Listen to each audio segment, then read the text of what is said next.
श्री स्वस्थानी व्रत कथा। श्री गणेशाय नमः। श्री सरस्वत्यै नमः। श्री स्वस्थानी परमेश्वरै नमः। ओम यं ब्रह्मा वरुणेन्द्र रुद्रमरुत स्तुन्वन्ति दिव्यैस्तवैर्वेदैः साङ्गपदक्रमोपनिषदैर्गायन्ति यं सामगा ध्यानावस्थित तद्गतेन मनसा पश्यन्ति यं योगिनो यस्यान्तं न विदुः सुरासुरगणा देवाय तस्मै नमः। श्रीमच्चन्दन चर्चितो ज्वलवपु शुक्लाम्बरा मल्लिका मालालम कृतकुण्डला प्रबील सन्मुक्ता बलिशोभिता सर्वज्ञान निदान पुस्तकधरा रुद्राक्षे मालाकरा वाग्देवी वनदाम्बुजे वसतु मे त्रैलोक्ये माता चिरं मुखं करोति वाचलं पंगुं लङ्घयते गिरिं यत्कृपातमहं वन्दे परमानन्दमाधवं। नमो भगवते तस्मै व्यासायामिततेजसे यस्य प्रसादात् छ्यामि नारायण कथामिमामि। नारायणं नमस्कृत्य नरं चैव नरोत्तमं देवीं सरस्वतीं व्यासं ततो जयमुदीरयते। साष्टांगं नमनं कृत्वा स्वस्थानीं परमेश्वरीं कथां सुदोपमां देव्या श्रुत्वा भीष्टफलं लभेते। श्री स्वस्थानी परमेश्वरै नमो नमः। श्री स्वस्थानी व्रत कथा त्रयोदशोध्याय। कुमारजी आज्ञा गर्नुहुन्छ, हे अगस्त्य मुनि। त्यहाँ उपरान्त पौष शुक्ल पूर्णिमा आयो र पार्वतीले विष्णुका आज्ञाले सखी समेत भई हातगोडाको नङ काटी स्नान गरी शुचि भई एक भक्त रही एक चित्त गरी नित्य मध्याह्न कालमा श्री महादेवको पूजा गर्न लागिन्। महिना दिन भयो र माघ शुक्ल पूर्णिमाका दिन सम्पूर्ण सामग्री तयार गरी श्री स्वस्थानी परमेश्वरीको पूजा ध्यान जप पाठ गर्न लागिन्। इन्द्रले यो खबर चाल पाएर देवताहरूसँग भने, हे देवताहरू हो, अब पापिष्ट तारकासुर दैत्यको नाश हुने कारण भयो। किनभने हिमालय पर्वतकी पुत्री पार्वती महादेव स्वामी पाएपछि पार्वतीको गर्भदेखि पुत्र जन्मलान्। त्यस बालकले मेरा शत्रु भएको तारकासुर दैत्यलाई मारिदेलान्। तब अमरावती हात गरी राज्य गर्न पाउला विचार गर।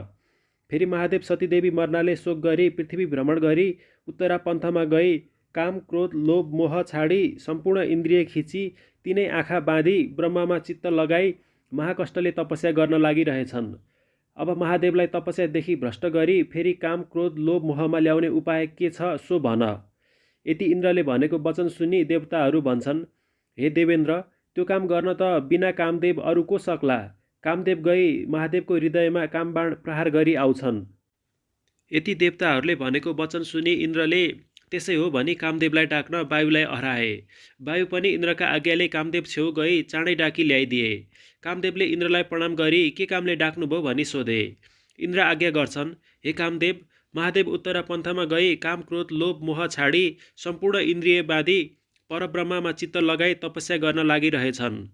बिना महादेवको यो ब्रह्माण्ड संसार को रक्षा गर्ला।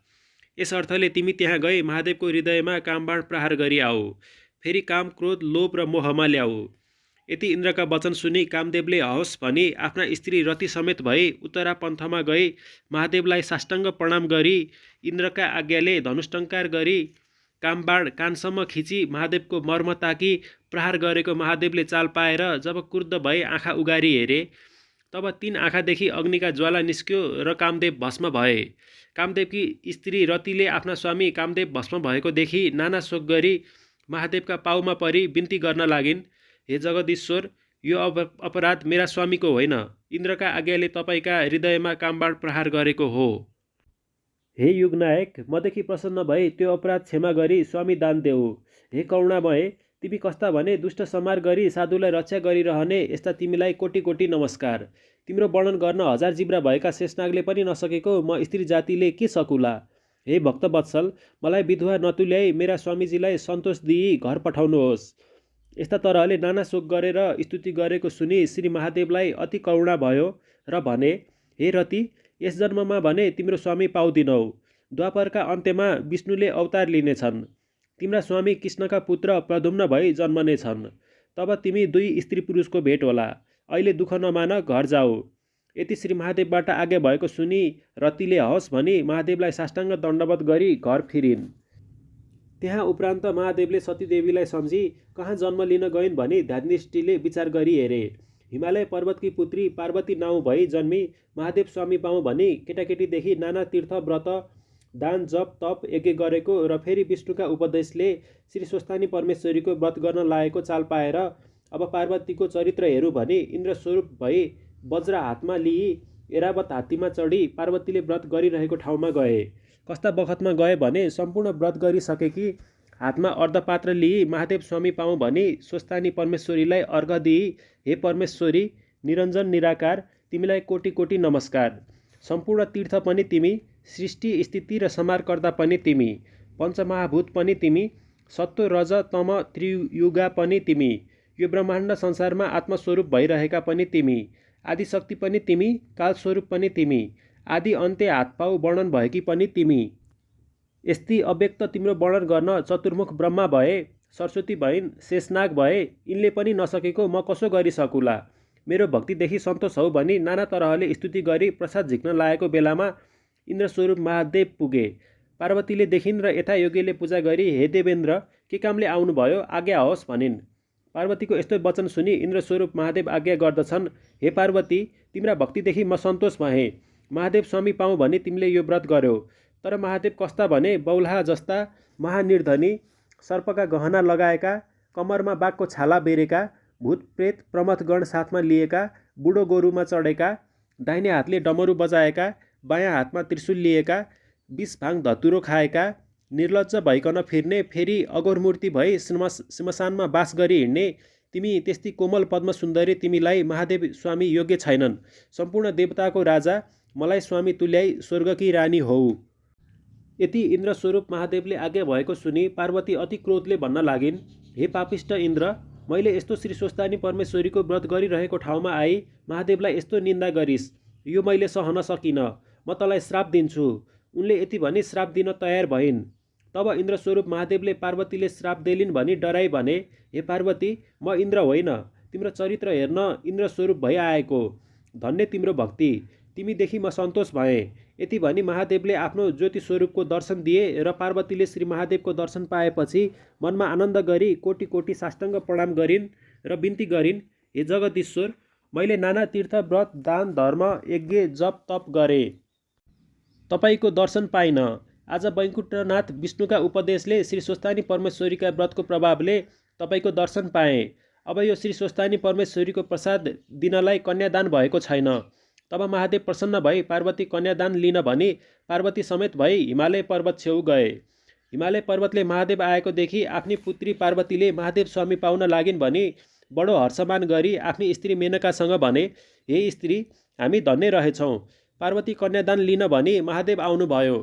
अब कन्यादान दिन सामग्री तयार गर। वशिष्ठ प्रभृति ऋषि ज्योतिषीलाई डाकी विचार गरी अक्षय तृतीयाको दिन लगन ठहराई स्वर्गीय मर्त्य पाताल तिनै लोकका देवता ऋषि यक्षे गन्धर्व किन्नर दैत्य नाग अप्सरा आई यज्ञमा बसे। चतुर्मुख ब्रह्माले यज्ञ गर्न लागे, ऋषिहरूले वेदपाठ गर्न लागे र अप्सरा गन्धर्वहरूले नाचगान गर्न लागे।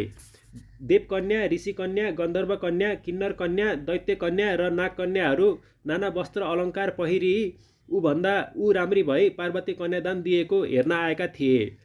हिमालय पर्वतकी स्त्री मेनकाले पनि आफ्नी पुत्री पार्वतीलाई सुगन्ध लेपन गराई हिरा मोती माणिक नाना रत्न जडाउ गरेको गहना र कपडा लगाउन दिई सिँगारी राखेकी थिइन्। सोह्र श्रृङ्गार गरिरहेकी पार्वती भन्दा राम्री त्यस बखत तीन लोकमा कोही देखिएनन्।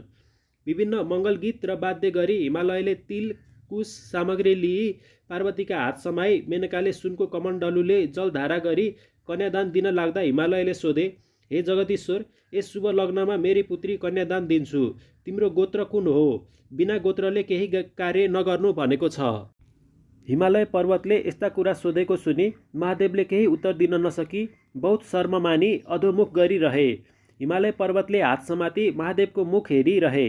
विष्णु प्रभृति देवता ऋषि यक्षे गन्धर्व किन्नर दैत्य नाग कसैले पनि यसै हो भनी भन्न सकेनन् र चुप लागिरहे।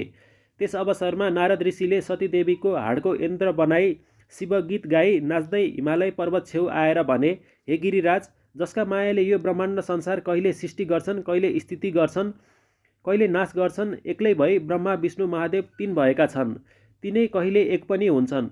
यस्ता आदि पुरुष तिनका बाबु पनि छैनन्, महतारी पनि छैनन्, जाति पनि छैन, गोत्र पनि छैन। सर्वव्यापी पनि तिनै, 33 कोटी देवताको पिता महतारी पनि तिनै। फेरि चतुर्दश भूमिमा यावत जीवात्मा जति छन् सबको हृदयमा बसी पाप पुण्यको साक्षी भइरहेका पनि तिनै। निरञ्जन निराकार पनि तिनै। यस्ता ईश्वरको महिमा वर्णन गर्न हजार जिब्रा भएका शेषनाग भए, ब्रह्मा भए, इन्द्रले पनि नसकेको म कसो गरी सकुला। पार्वतीलाई जगदीश्वर महादेवलाई कन्यादान देऊ, सन्देह नगर।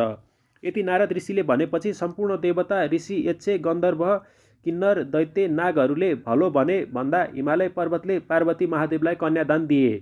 पार्वतीले श्री महादेवको गलामा फुलको माला लगाइदिइन्। 3 फेर परिक्रमा गरी पाउ परिन्। हिमालय पर्वतले पनि श्रद्धापूर्वक सम्पूर्ण देवता, ऋषि, यक्ष, गन्धर्व, किन्नर, दैत्य, नागलाई भोजन गराई पूजा गरी दक्षिणा दिए। भोजन गरिसकी सबैले हिमालय पर्वत छेउ भने, हे हिमालय, तिमी धन्य रहेछौ, मेनकाको गर्भ पनि धन्य। तिमी जस्तो भाग्यवन्त सप्तद्वीपमा पनि हुनु दुर्लभ छ। तिमीले जन्म लिएको सफल भयो। किनभने जुन पिनाकधारी श्री महादेवलाई योगेश्वरहरू ध्यान दृष्टिले हेर्दा पनि पाउन सक्दैनन्, त्यसमा महादेव तिमीले ज्वाइँ पायौ। हामी कृतार्थ भयौँ। अब तिमीले आज्ञा दिए आफ्ना आफ्ना आश्रममा जान्छौँ। यति निमन्त्रणामा आएका सकलले भन्दा हिमालय पर्वतले जानुहोस् भनी बिदा दिएर आफ्ना आफ्ना आश्रममा गए। इति श्री स्वस्तानी व्रतकथा त्रयोदशोऽध्याय सम्पूर्णम्। स्वस्तानी व्रतकथाका बाँकी कथाहरू सुन्नको लागि हाम्रो च्यानललाई सब्स्क्राइब गर्नुहुन अनुरोध गर्दछौँ। इति श्री स्वस्तानी व्रतकथा त्रयोदशोऽध्याय सम्पूर्णम्। स्वस्तानी व्रतकथाका बाँकी कथाहरू सुन्नको लागि हाम्रो च्यानललाई सब्स्क्राइब गर्नुहुन अनुरोध गर्दछौँ।